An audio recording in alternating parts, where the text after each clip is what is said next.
talk where we put the real in real estate. And I've got two of some of my favorite people slash trainers, amazing realtors, independent brokers, Lori Solecki with Solecki Realty, and Gary Nordling, president of Allen Street Financial. He's got 72 other hats he likes to wear, but fantastic trainer. And both of them are here because of their knowledge of forms and contracts and their love for professional development. But also, we've had some form changes and some form additions. And we thought, you know what? It was time to revisit those. But first and foremost, we have a PSA to our realtor community. Lori, I'm going to let you start off by telling us what the impending doom of the Code of Ethics deadline means for our fellow realtors out there. Actually, I have a question about that first before she gets started. So, Lori, if I take Legal 1 and Legal 2, aren't I good to go on my Code of Ethics? Unfortunately not. So you used to be, because in Texas, we were fortunate enough to have Legal 2 count as that requirement for the Code of Ethics class that we are required to take through NAR that has to do with our membership. Unfortunately, if you have not taken the Code of Ethics since 2019 or the Legal 2 since 2019, you're going to need to take at least 2.5 hour, but luckily we have a 3-hour CE that you can get CE hours for. And this will satisfy your Code of Ethics class requirement. Now, here's the thing.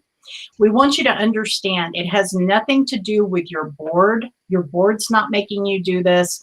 Your state association is not making you do this. TREC is not making you do this. It's not required to renew your license or anything having to do with your licensing. What it is to keep you in good standing with the National Association of Realtors. In November of last year, they passed a 3-year requirement.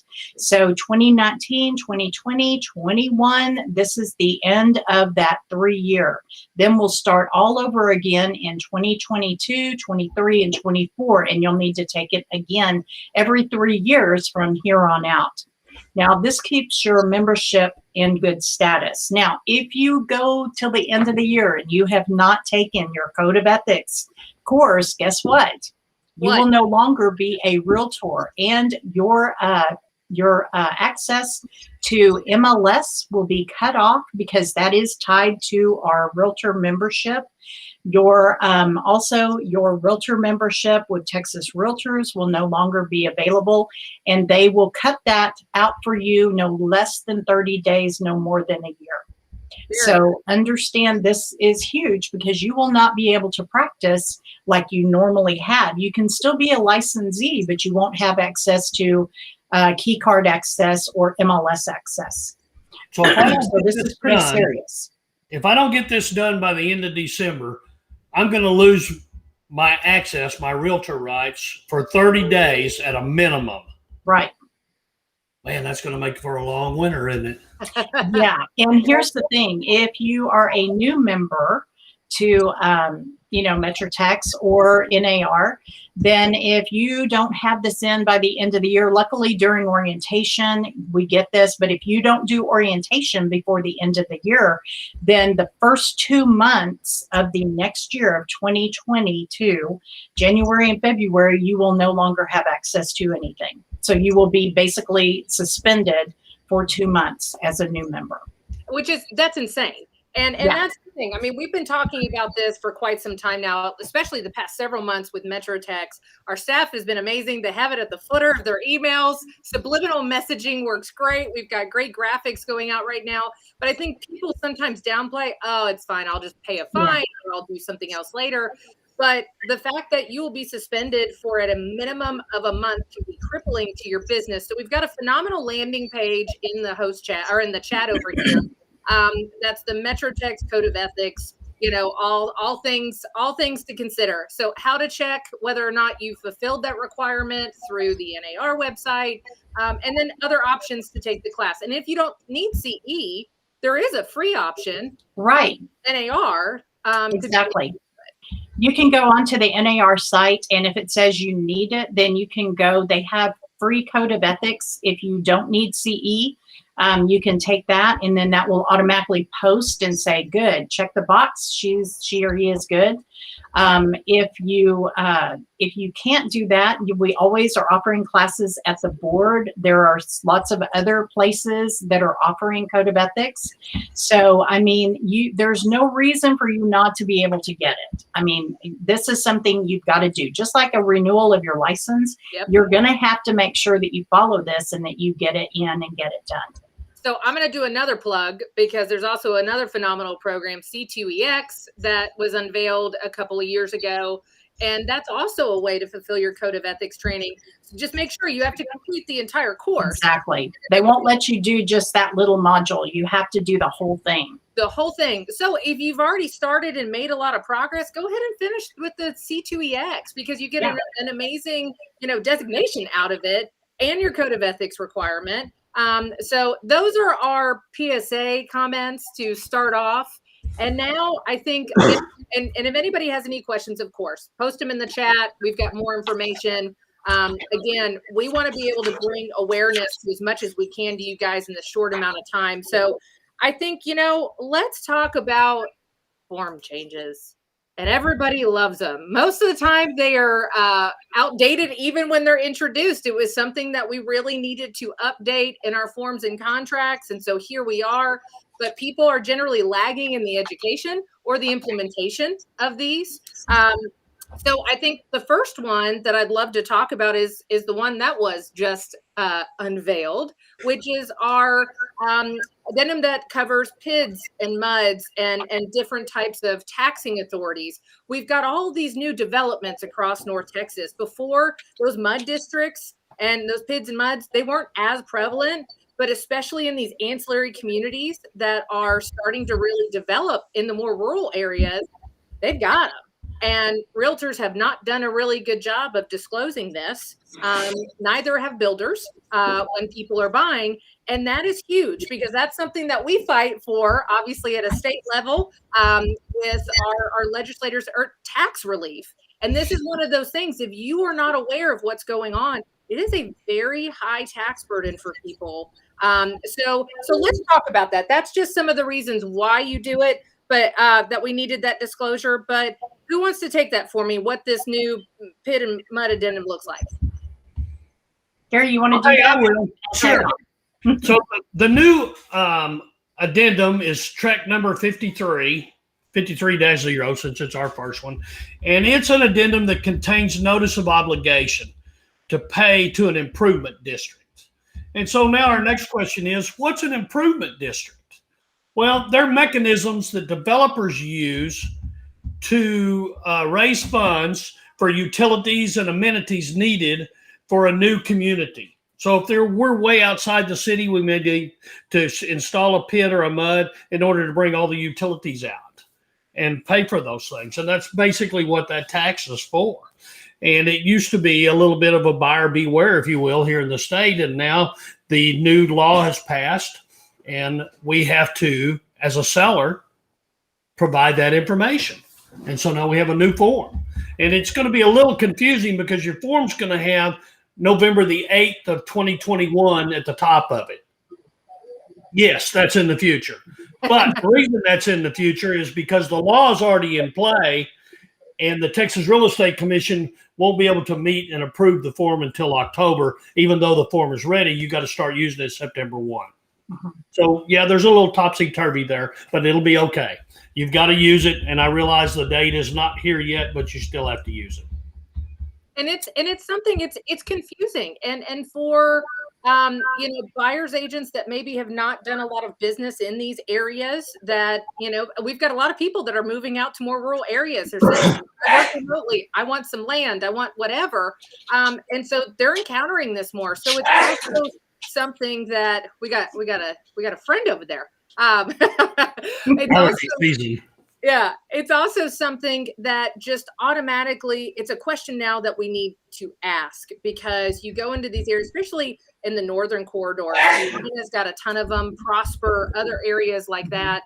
And a lot of people are moving to that side of town. And so it's something that you need to look at, because it's the difference of thousands of dollars a year on your taxes sometimes. Oh, it's quite a bit. And the other thing is it's impacted all of our contracts, whether it's a 1 to 4, unimproved, commercial, doesn't matter. And so let's take the 1 to 4. That's the most used contract we have. It changed paragraph 6, title and survey, section E, title notices, and then number 7. So we deleted quite a bit of that paragraph, and we added in that the seller must give the buyer written notice by the attached addendum. And then in paragraph 22 that talks about our agreement of parties and the attachments, we've added that in there. So yeah, it's going to be a requirement on your contract, and failure to do so by the seller or possibly the realtor is going to be an issue.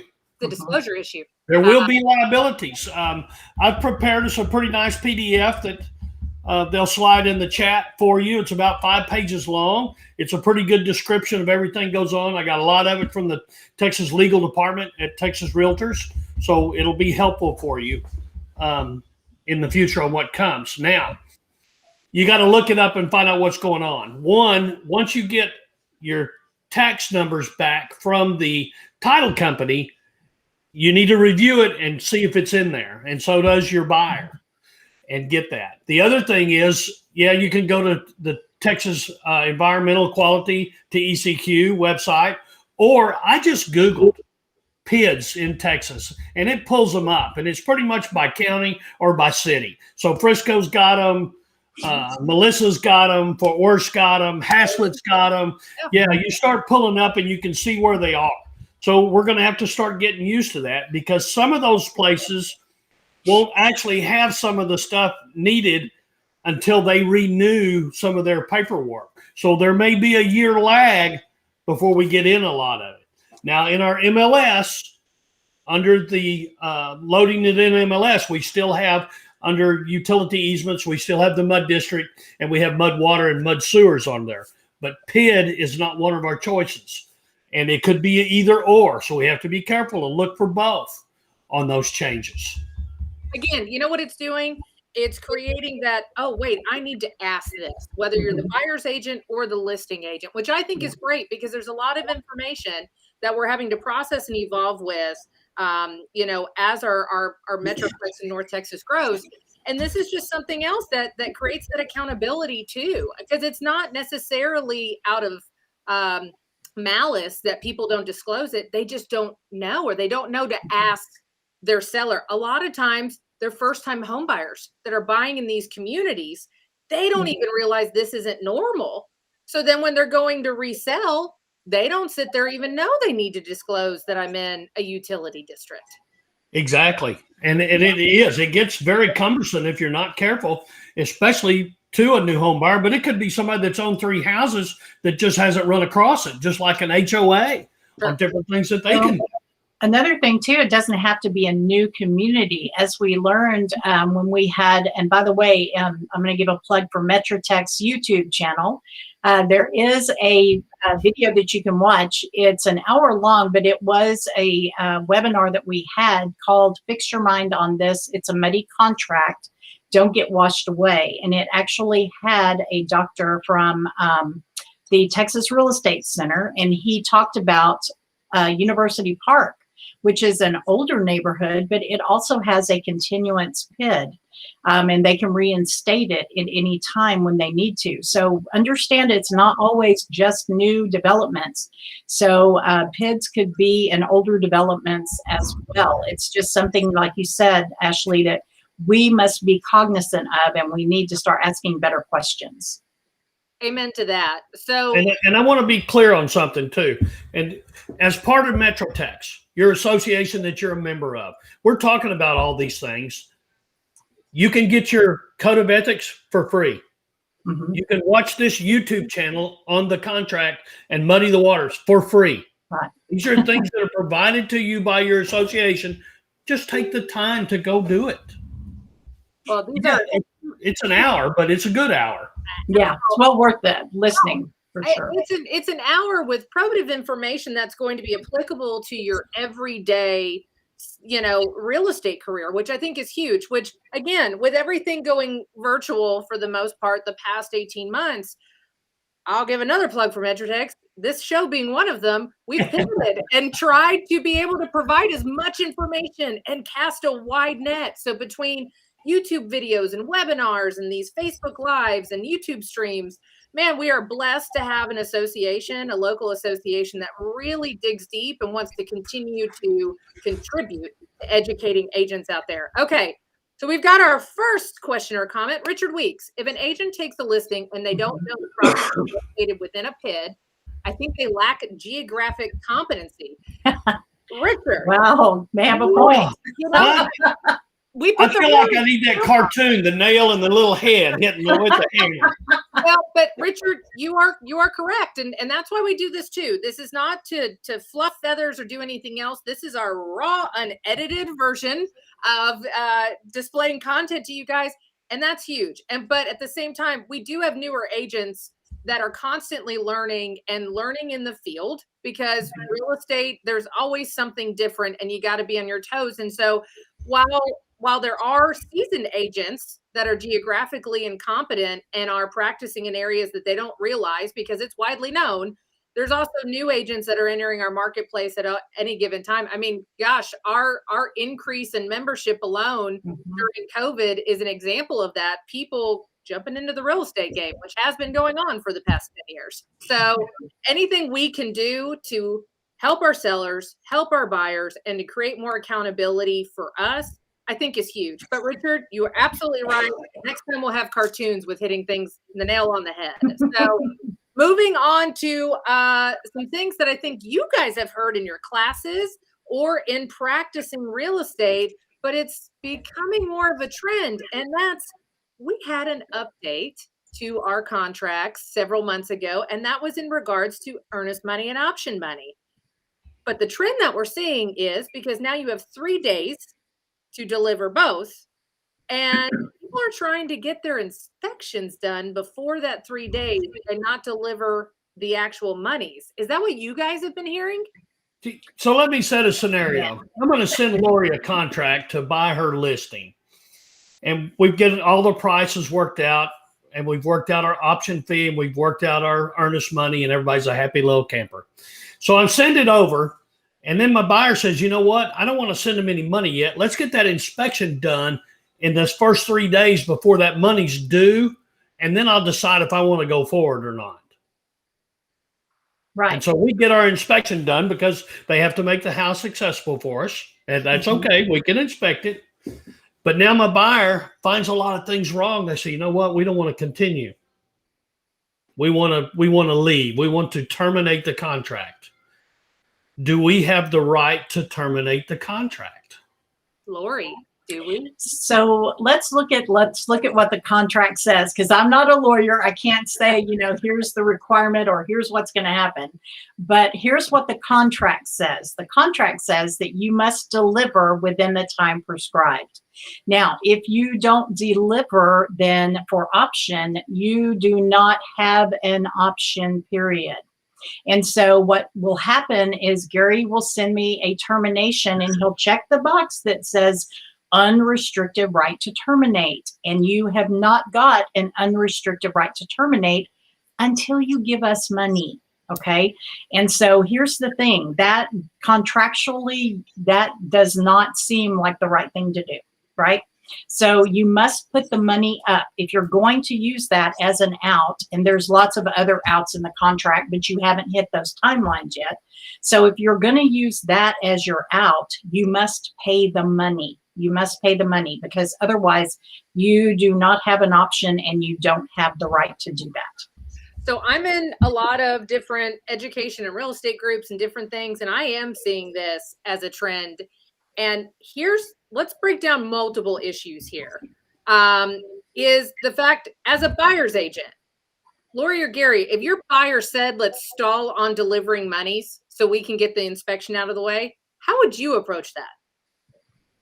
I would say, no, we're not going to stall on getting the money, because contractually you have agreed to do this, and therefore you must pay the money.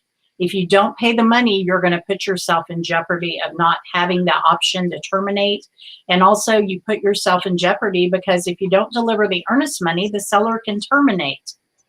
So you may not even have a contract. Well, and that's huge. And so it's those things. But you know what that goes back to, Lori? What I'm hearing is if somebody sits there and interprets our contracts and thinks that they can sit there and buy time by doing it really fast to actually send their money, they're in the driver's seat. Therein lies the first problem, because you are the professional. You're the one that knows the contracts, and you should be setting proper expectations before an offer is even written. Here's what is going to be expected from you. And then personally, it should kind of be dead on arrival. That shouldn't even be a consideration. Right.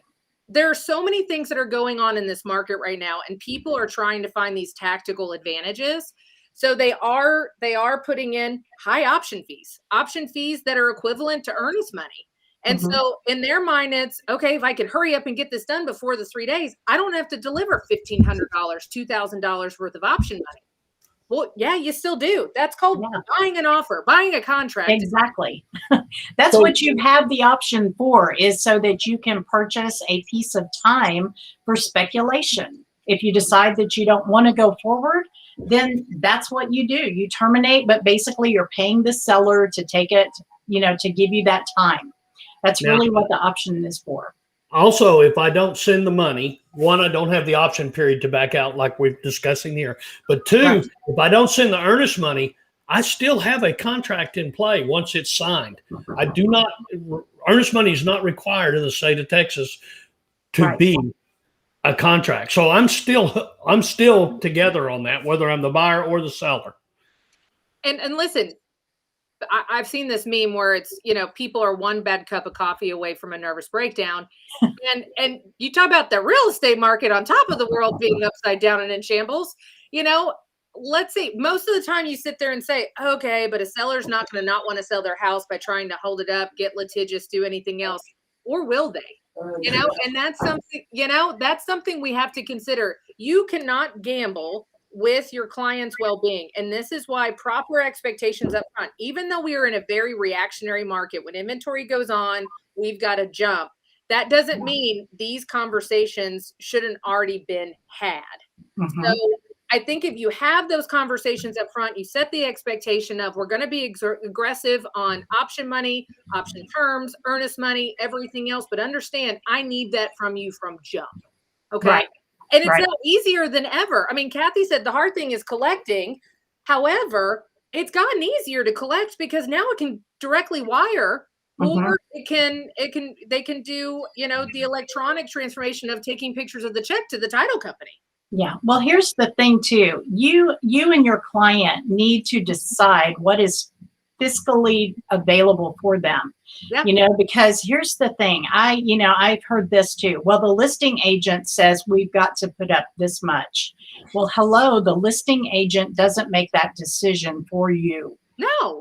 They can ask whatever they want, but here's the reality. According to your law, your TREC law, your code of ethics, you as the listing agent are required to present the offer, whether it's what you said you wanted in the offer guidelines or not. You are required to present it. And so they can't really that's like I've heard listing agents are telling people, you got to put the option is this much earnest. You got to have an appraisal waiver.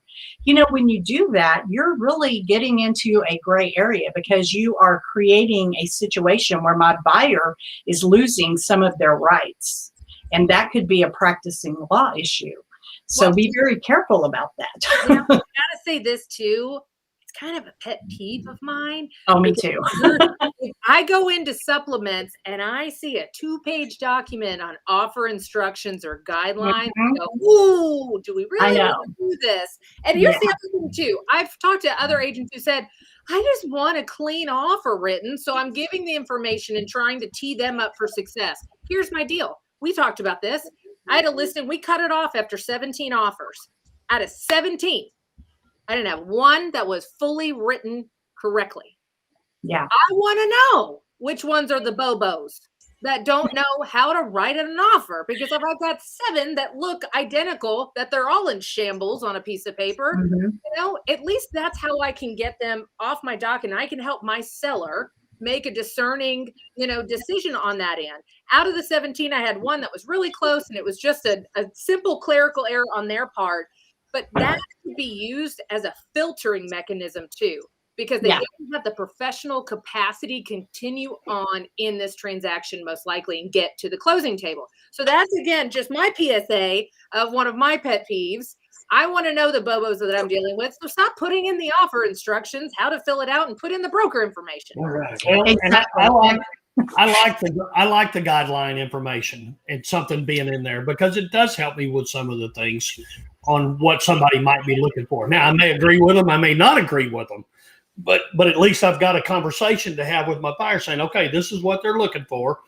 Is this what we want to do, or do we want to do something different? Now, that's what's great about this. You and I have two different perspectives of it. And that's a great way to look at it, is it does help you to say, hey, here's an expectation that has been set. If you guys aren't willing to meet it, maybe this isn't where you want to expel your emotional energy on this home, because you don't feel like we can compete appropriately. But at the same time, I want to see what somebody's going to present. I almost think the gauntlet present and I don't see it as that way, that I am the one who's holding the reins, because I'll tell you right now, you call me, Gary, and you ask what maybe the expectation is or what you want to see, I'm going to answer you. If you call me, I'm going to call you back. If you text me, I'm going to text you back. If you email me, I'm going to email you back. I think that's a novel concept too, but you probably like the instructions, because most listing agents right now aren't even answering the phone or questions.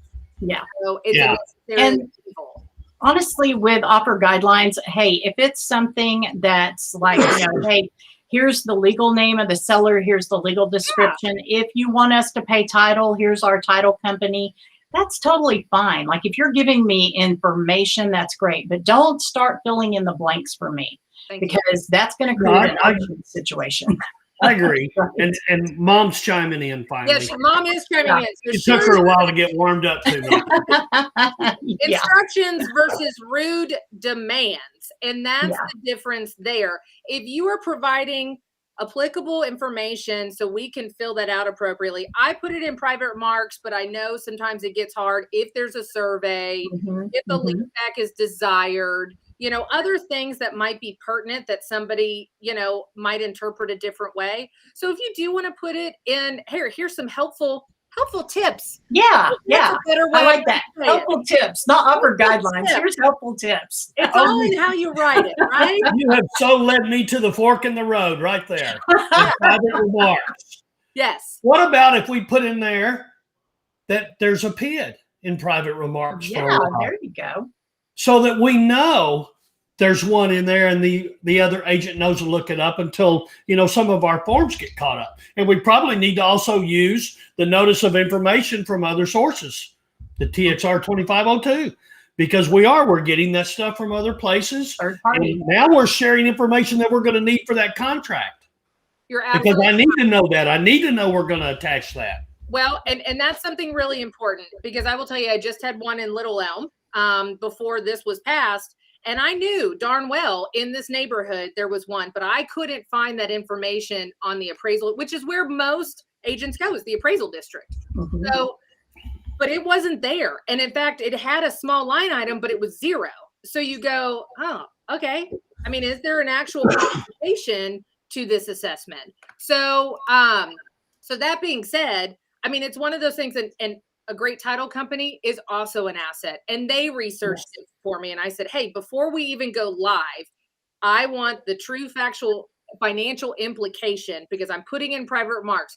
Most buyers right now won't even scoff at it, but it's the takeaway. If you don't tell me up front and then I'm surprised on the back end, I feel like it's a takeaway effect and I don't like it. So you're absolutely right, Gary. Oh gosh, Sherry's even singing your praises now. Great idea.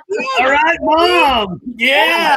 I knew I'd win her over. You're doing a good job. But you know what? That leads me into going into another change that is not new, that happened when we were talking about the earnest money and option money delivery, was the change on the HOA form, the Mandatory Homeowners Association. So on there, it changed, and I don't have the form pulled up, but I'm pretty sure one of my phenomenal guests do. Laura, you're shaking your head. Will you read now that one statement where you put in the fees? Okay, so let me go ahead and look at real quick, but I will summarize it for you. Basically, what they did is they took and put the money together. So paragraph C was just some money and talking about, you know, the reserves and everything else. And then paragraph D actually addressed what the buyer needs to pay for their transference of the property from the seller's name into their name. Now all that money has been put together into paragraph C. And the burden could be on the seller if we don't know what the number is. So like if you put $50, $250, your seller may have the burden for the balance of that. Even though the reserves and the transfer fee might be $700, guess what? Now your seller is going to have to pay the difference from what was in the blank. And so used to, the burden was on the buyer under paragraph D because it said all reserves and all transfer fees are the buyer's cost. But now they put all the money together. And so that's kind of the way I understand it. Now there is a YouTube for Metrotex again, and Christy Davis was talking with Charles, a lawyer. And so I think that Dustin will put that up in the chat as well, so you can watch that too, talking about what the change was and how that happened. Well, we are so lucky, again, because of Metrotex, but also because of our great Oz that is in the background at all times doing these shows and plugging those. So yes, he has put the YouTube video in there. Thank you, Dustin. But Sherry, I want you to start typing what are, when the form first changed, or when the addendum first changed, what the conversation was with an attorney of a very large title company. Because our concern was immediately when this happened, I was in a gated portion of Craig Ranch in McKinney, and there was an initial reserve deposit that was expected to be paid. And so, of course, I always love to be challenged. The addendum goes into place, and of course, I get a listing that's going to tax my mental facilities, as my husband would say. And it was like, but it was like $2,000. So, I mean, it was a huge delta. And the way they changed the wording, you go, wow, that probably needs to be added in there because it's an interpretation. Again, like you said, Lori, you're not an attorney. You're not sitting here and trying to do that. But we asked an attorney to interpret it, and he interpreted it differently than when we did. And Sherry, when she brought it to his attention, but what if when the HOA is sending the information to the title company, the resale certificate, the obligations, everything else, what if they use a different term for that capital reserve deposit? Ooh. Oh, wow. Yeah. So, you know, if you sit there and you talk about the wording itself could be an issue, then what we did was we calculated all the expenses that would naturally be on the buyer and that a buyer understands they would need to take. And it might have been excessive, but we put in private remarks again, that you would need to put $2,500 at a minimum in that blank. Now, it might be redundant in that, but until we figure out how to interpret it, that was something that, again, set the expectation for a buyer that there was that capital reserve deposit.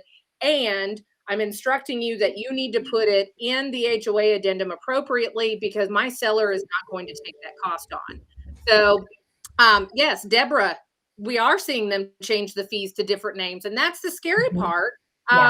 Deborah, she's also a 2022 committee leader for Texas Realtors. So congratulations. Awesome. Yes. But that is what we need to be forward thinking about. Don't just rely on those changes. So Sherry said that's exactly right. Not the first time the HOA management companies have played with wording. What is the name or category of that fee? And so that's what she put on the feet of an attorney. And he said, you're absolutely right. So you need to protect yourself and make sure that you set that expectation that the largest fee that should be on the buyer is set in that blank. And you know what I'm hearing everyone talk about is, number one, disclosure. Number two, expectation levels. And this is where we come in. It's where we are explaining to our clients, buyers and sellers, here's what you need, here's what's going to happen, here's what is expected. And, we're disclosing that. And Gary and I were talking about this earlier. Listing agents and buyer's agents have a lot more responsibility to find this information out, to share with their clients. And so, we have a lot of responsibility. We always have, but now we have more so because of some of these changes. And it's going to be our responsibility to help navigate some of the information. But you know what? Hold on one second, Gary, because if I forget, it won't come back. But we did a phenomenal Real Talk with Nicole Espinoza talking about short sales. And the terminology that she used was realtors are quick to not realize when something is an opportunity. Yes. And you know what? You just said that the burden is on us to find the information and to be able to disseminate that to our seller as a listing agent or to our buyer as a buyer's agent. How many times does our value proposition diluted because data can be accessed online on the actual listings? Well, that right there, folks, is where you start to show your increased value proposition to both your seller and your buyer. Did you know the capital contributions on this HOA? Did you know the utility district implications on your tax burden? Did you know X, Y, and Z? And these are all opportunities. Yes, they're liabilities too, but they're opportunities for us to show our value that we know what we're doing. Exactly. And I'm going to take that football and run a little bit. Okay. Because even with the PIDs, if you're going to foreclosure, they're not required to disclose it. So now a good realtor is going to be helpful to their investors that want to buy foreclosed properties. I can look that stuff up first. Yep. And the issue is all of this isn't going to be easy to find for this first year. You're going to have to dig and you're going to have to learn where to go. You're going to have to save websites because just like you said, there is no one spot to go to look at. And let's take HOA information. TREC now, and I'm going to lead us into this, is now starting to keep track of what it is. So now it's a requirement that they have to file certificates with the Texas Real Estate Commission. Please understand, Texas Real Estate Commission is not in charge of HOAs in any shape, form, or fashion. They just have to keep their certificates in there. But they have to have it by December 1 of this year. However, if they have meetings coming up to update their stuff, they've got extra time. So you could be a year down the road before some of that gets on the TREC website. So yeah, some of it's going to get easier for us. But in the meantime, a good realtor is going to be prudent and look, seek, and ye shall find. That's right. So you know what? That is a good plug for what we do. We saw Deborah with her profile ring around there that she's a Texas Realtors Committee leader. We are all three of us are active in Texas Realtor, NAR, as well as TREC. And that's something where we are constantly fighting for the consumer. Whether it's our consumer or we've closed a transaction, after that, we're continuing to advocate. And those HOA transparency, new regulations are huge. How many times have you had people said, I don't want to buy in an HOA because they're crooked, they don't manage it well, all of these other things? Well, guess what? Now we've worked on that. And that is because of people like Gary and Lori and myself and the other people that are on here that have advocated at a state level to say, we need to do better. And now we are in regards to HOA transparency laws. Yeah. And that's your TREC dollars at work. That's why TREC investment is so huge. That is your TREC dollars at work. And here's a quick HOA story. Investor bought a house, was going to use it for rental. HOAs didn't allow rentals. Oh, yeah. He had to move out of his house, move in that house, and rent the house he'd been living in because he didn't investigate. He didn't have a good realtor to back him up. That's right. and that's sad, but that kind of thing happens out there. And let's go back to our first-time home buyer or somebody that hasn't had the opportunity to deal with an HOA or a PID or a MUD. Yes. There's a lot of implications. So going back to that though too, what happened, and we probably could all pipe in on what some of the things that we've honed in on, but I sent a bomb video to all of my sphere to say, hey, here's a really cool thing that just happened. And even though you own your home, you might not have all the information that you need to still maneuver within your HOA. It demands fairness and due process in a dispute situation. That they have to have clear, concise availability of the restrictions and everything else that are on there, fees associated with that, timeliness and delivering. So many things that we sit there and say, gosh, this is going to be a pain. We have now been able to blow the lid off with stories like that, Gary, and our TREC dollars at work, Lori, to be able to sit there and do that. And that's for the consumer. That's also for us. So I can't sit there and say what to do, but what I will tell you is feel free to reach out to me if you are a Realtor member or a solicitable class, because we have phenomenal opportunities to continue to invest into TREC. And we've actually got a silent auction going on right now that I will be bidding on when we're done with this. So that being said, I think that is such a great legislative win that we can all be proud of. But I told you it would go fast. We have 19 minutes left and we haven't even gotten through half of our topics. But, we've talked about filling out a contract appropriately, setting proper expectations. Lori, you said one thing though, as far as filling in the blanks, and you made that comment. I've heard this before, is that especially some of our newer agents, and we're not just poking fun at the newer, there are tenured agents that still don't know. But now that we have DocuSign, electronic signatures, electronic fillable forms, people are only paying attention to the fill in the blank portion. I'm like, not a logic puzzle. These are contracts, okay? So, it's not Rubik's Cube? It is not a Rubik's Cube, which I would not be able to solve or have the patience to do. But that's something that has been resonating. And Sherry has said that too. It kind of resonated. If you can't space bar to the next fillable blank, do you even know what that paragraph says? Yeah. And here's what we're seeing too, Ashley, is we're seeing, and it's not just new agents. I mean, experienced agents are going through this as well. We rely on technology, and technology is a great thing, but are you being a good fiduciary? Are you explaining the contract to your client? Are you letting them know the ramifications of non-performance according to what the contract says? Are you sharing with them the requirement for this particular blank? Are you sharing information that you don't have a blank in, like paragraph 6? I know all the notices, very few of them are going to apply to you, but by law, I'm required to explain them all. So I have to go over this with you.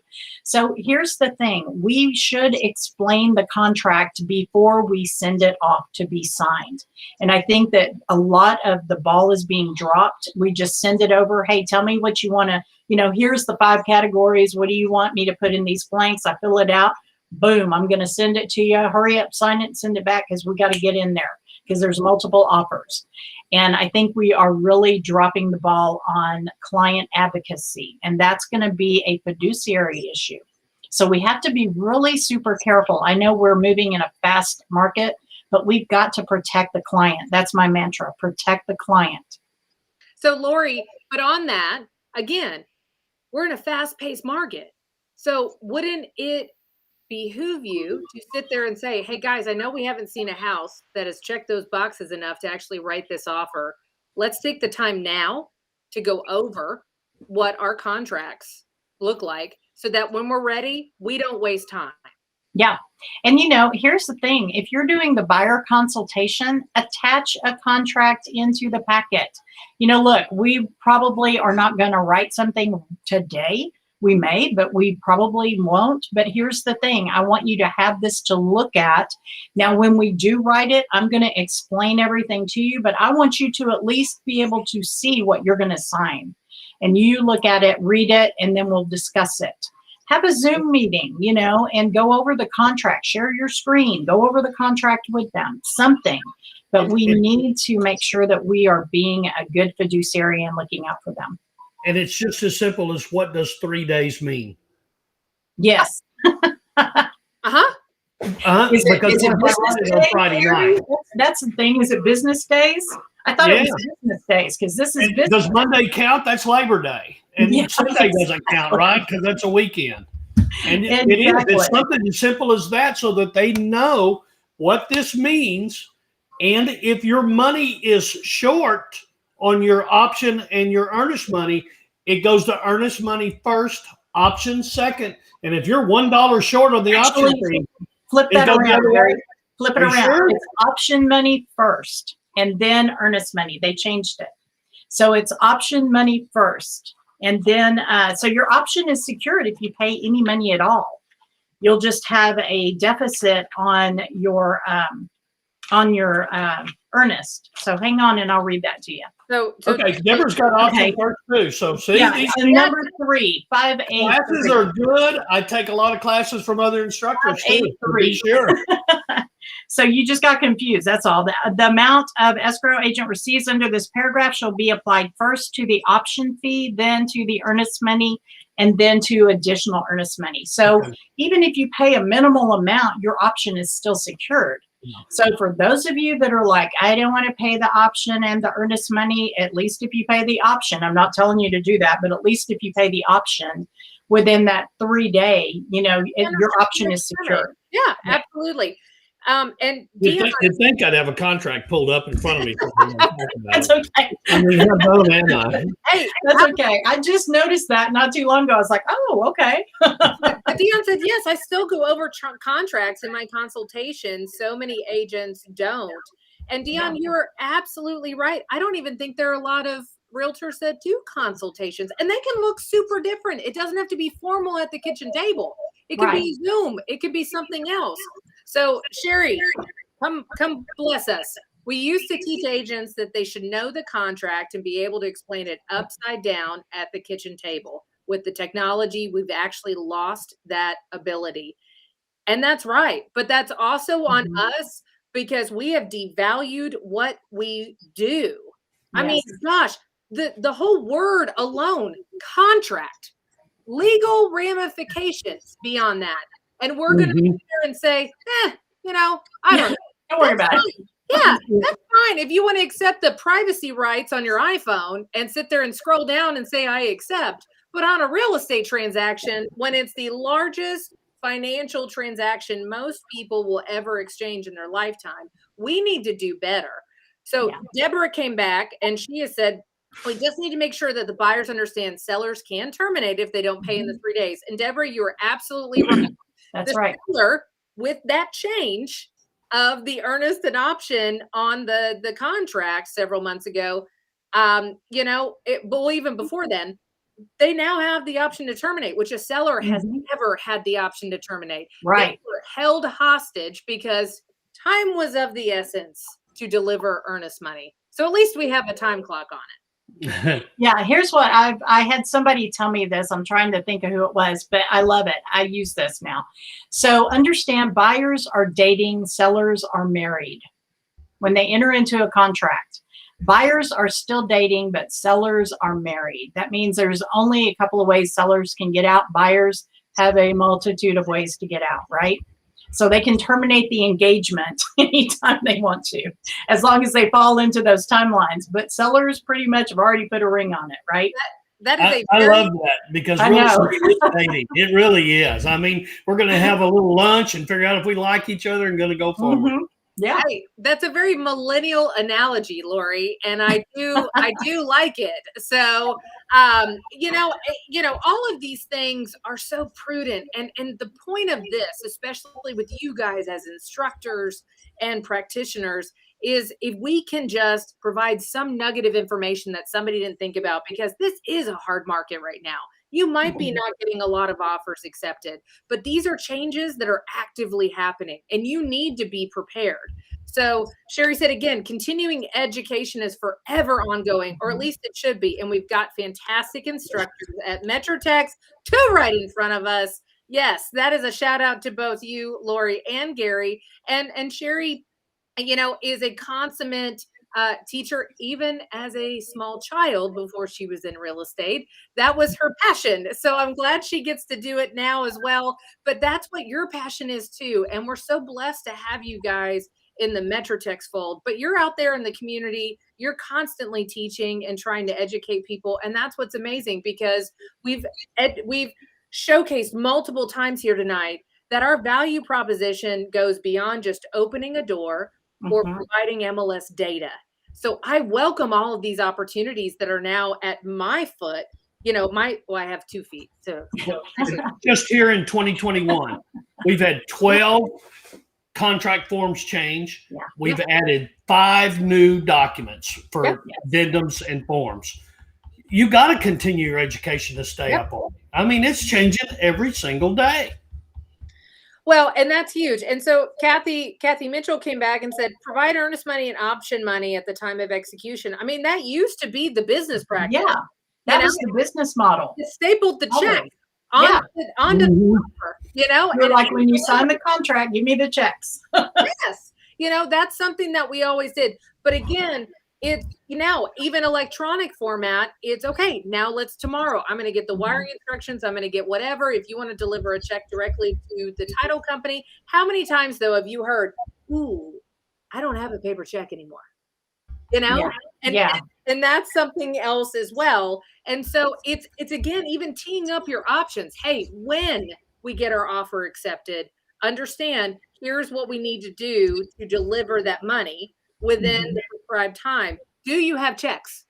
Now, how will I know what my options are to deliver that money? Because I've talked to my title company and I know whether or not they will accept a wire, whether they'll accept a picture of the check, whether they use Zocum, the new app, or different things. So I'm prepared ahead of time of, okay, this is what this title company uses and this is what we can do to expedite things. Yeah. Because the days of overnighting a check, Federal Express, and getting it all there in 3 days, I think we're done. Not going to happen. No, it's not going to happen. And so those are all things that, again, providing value, creating solutions, seeking opportunities. These are all things that we can be doing at any given moment, because I can tell you right now, I'm a big proponent of this. iBuyer platforms and online real estate transaction platforms are there for a reason, because people want to remove the friction from the process because we haven't been doing it. So we need to do a better job of being forward thinkers when we're going through. And it is exhausting right now when you have a buyer as a buyer's agent. But every time you go out with them, it's an opportunity to educate them more and to be prepared when their offer does get accepted. But I think we're all treating this as a competition and a race. And we're forgetting, again, Lori, like you said, we have a fiduciary duty to our clients, both the sellers and the buyers. And we're forgetting what that looks like. Yeah. So going into the last few minutes, I'm looking at my clock. We've got 7 minutes left. I think we covered a lot, and really this is more meant to be surface level, even though I know you guys usually teach multiple hour classes and go through all of the forms and everything else. So this is probably a little more difficult for you, but we've got great options in our chat to go and watch those recorded webinars and other things. And this will keep on going. So if you guys want to post something in there, post a link or do anything else, please do. I also want you to showcase your classes, because you guys are both phenomenal trainers and educators. And I got to tell you, Lori, my first committee, when we moved our entire office over to MetroTex, was being on professional development when you were chair. And I just thought you were so amazing, and you engaged me, and I felt like I was the kid coming to the lunch table in high school again. And I'm like, do I speak up? Is anybody going to even talk to me? And you were phenomenal. And we were going through renaming all the classes, and then where the classes to be sent out to different people of different tenures of their status. And so you were just always so encouraging. And that's what I remember about you. And it made me want to continue on in my committee work. So I just want to thank put that you. out there to you that you kept me going. And I felt like I had a voice in articulating my thought process in a very specific way. So, and then Gary, I mean, my fellow heavyweight 28 classmate, yeah, yeah, absolutely. We had such an amazing experience together going through the TRLP education. And again, if you guys want to know what that's about, because Lori, you are also a fellow graduate, right? No, not yet. We're going to you. I know everybody keeps One going, for "When are you next going year, through right there." leadership? When are you going to go through leadership? Yes. I apologize. I've just been really busy. I don't have time to go through leadership yet. But I try to serve at Texas Realtors, Metro Tex. You do. You know, so I got my service in. You do have your service in. But that was so amazing because Gary, I gravitated towards you because I just thought, man, this guy not only knows what he's doing, he has a passion and a love to teach other people to do it as well. And again, we misuse this word. We're cooperative agents. You know, this isn't me against the two of you and vice versa. We're all in this together. And the attitude with both of you is the same, that you welcome the opportunity to bring people into your fold and encourage them and educate them. And I think that just speaks volumes to the two of you. So now that I've done that, we got 5 minutes left, and I'm going to give each of you just a couple of minutes to kind of talk about what maybe something that has nothing to do with forms and contracts. Maybe it's just professional education. Maybe it's a committee plug. But Gary, let's go with you first. Well, I got a forms and contract first. Okay.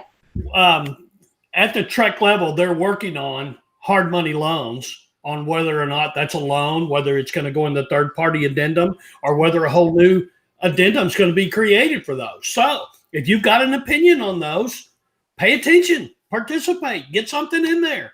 They need the help on figuring out what to do. And the same thing at the committee level here at Metrotex. Come get on a committee and participate. I promise everybody will listen to what you have to say. I think, and again, chiming into that, Gary, I think so many times we think, gosh, they're not going to listen to me. What's my voice over somebody else's? But I got to tell you, with as large as our association is, it was so welcoming. And I came from a smaller one, and I felt more embraced by Metrotex than I did from the smaller association. We have phenomenal people that are at the helm and in our leadership core, and we want new people to get involved. So if you're on here right now and you haven't chimed in and you think, maybe I want to sign up for a committee, you know, please do, and reach out to any one of us. You know, we're on Facebook. You can find our information. You know how to spell our names now. Reach out to us personally, and we'll help you figure out what committee is best for you. You know, I think that's what the cool part is. There's so much. Oh, look at that. The great eyes again. Are you? Yay, thanks, Dustin. You know, he's always listening, isn't he? He's always listening. You know, send an email to communications. They are there to filter in that information and figure out who the right person is to help you guys facilitate that train of thought. So, Lori, now it's on you. What's the last plug that you want to give? It can be whatever you want to say. So I kind of want to tap into what Gary said and what you said. So here's the thing. Yes, Metrotex is very large, and we're very proud that we're a large association. However, everyone is important. Yes. Every one of you is important to us, and you do have a voice, and we want to hear your voice. I'm on the volunteer leadership committee, and so we are looking for people who are wanting to step up to the plate, be involved. If that's you, reach out to us because we would love to have you be involved. You know, that's how I got started. Somebody said, hey, would you like to come to a professional development meeting? And I was like, what is that? I never heard of that. And they were like, oh yeah, we've got this committee. And boom, that took me on. Somebody just lit that fire, and there you go. I was on. And so I think that's what it takes. It just takes you to check it out. See if that's something that you want to be a part of, but it will change your life. It will rock your world once you do get involved. You know, I got to tell you, it's hard because a lot of people will say, well, gosh, why would I get involved with a bunch of realtors? That's not going to do anything to increase my business. It's the exact opposite. Yes. It's the exact opposite. So many times realtors are just reactionary and they're waiting for the business to come to them and they're not in their business all the time. This keeps you in this business. This keeps you sharp. It makes you create more relationships like Ed. Thank you for the great info tonight. I've always have fun to learn from our MetroTex members. Thanks, Lori, Ashley, and of course, brother Gary. You know, you guys, I mean, even from that relationship, Gary, you've been, you know, able to experience more global real estate through Ed because that's one of his major proficiencies. You know, we can't do everything, but being able to pull from our different members and, like Deborah said, create referrals. Yes, that's huge. If I'm getting a global referral, I'm not going to handle that. But I know a few good men and maybe a lady or two, but all the ones I know are men to do a global referral to. And that's just because we break bed together. We go to committee meetings together. We do all those things together. So I encourage you to get involved because when you're feeling drained, especially, and this market can be draining, this environment, this world can be draining. I can rely on my real estate professionals through getting involved in MetroTex to pick me back up from the ground. And I know a lot of people can say the same thing. Yeah. So get involved, invest in TREC, watch your webinars, take some classes. Gary and Lori, please put into the comments if you've got a class that's upcoming later on or something else so we can see what that's going to look like for our schedules. But ultimately, I just appreciate both of you taking the time to come on here tonight. And that just shows that your true heart is for education and mentorship. And we appreciate you both. All right. My pleasure. My pleasure. Thank you so much for inviting us. Absolutely. Okay. Well, you guys have a wonderful evening and we will see